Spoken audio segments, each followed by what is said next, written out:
What's up, YouTubers? This is your boy Big Metro Fan 12 coming to you with another video game review.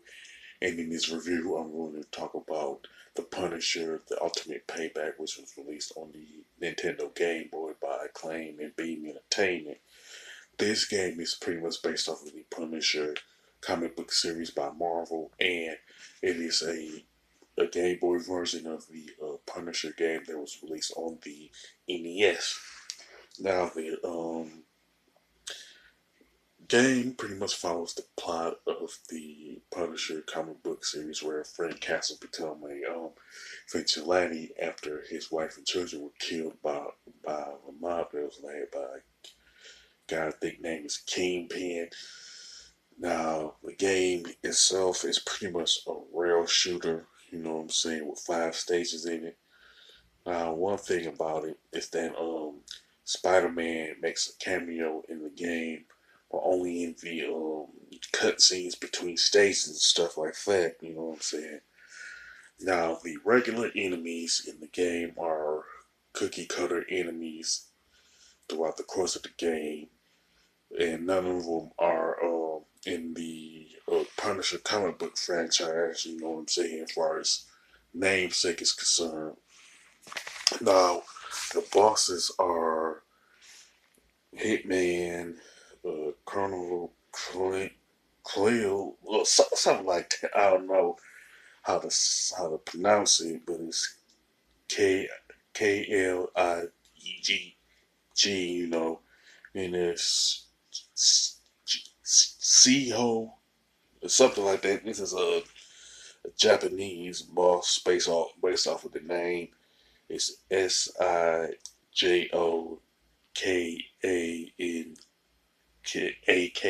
you know. And there's Assassin, and the last boss is Jigsaw, who serves as the main antagonist in this game and stuff like that. Now you can get different items and weapons like extra ammunition, med kit, a Kevlar, machine gun, bazooka, and grenades. You know what I'm saying? And you can pretty much use them against the enemies that pretty much show up.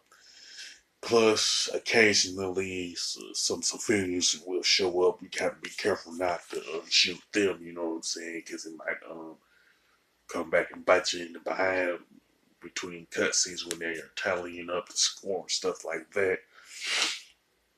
And you could get all of the items and weapons just simply by shooting them.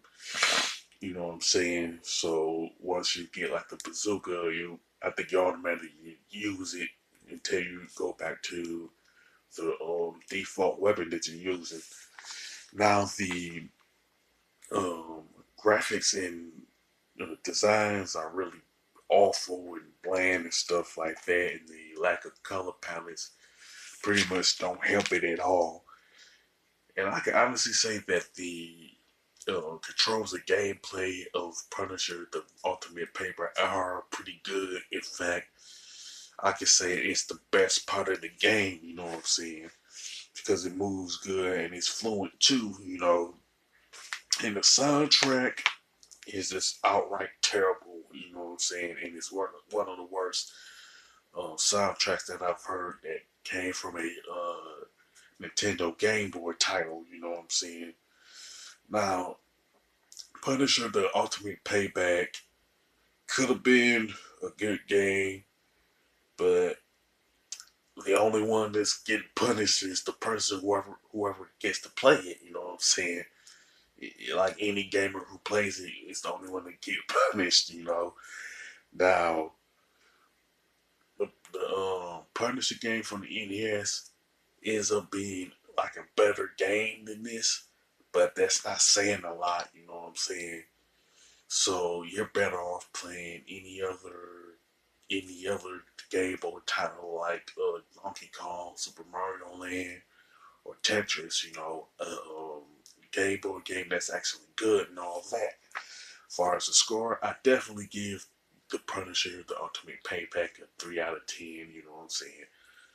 Outside of a good controls and gameplay, it's just a bad game. You know, with with that being said, if you like um, this particular game, you can mention it in the comment section. If you think that the NES version of the Punisher is a better game, you can also mention that.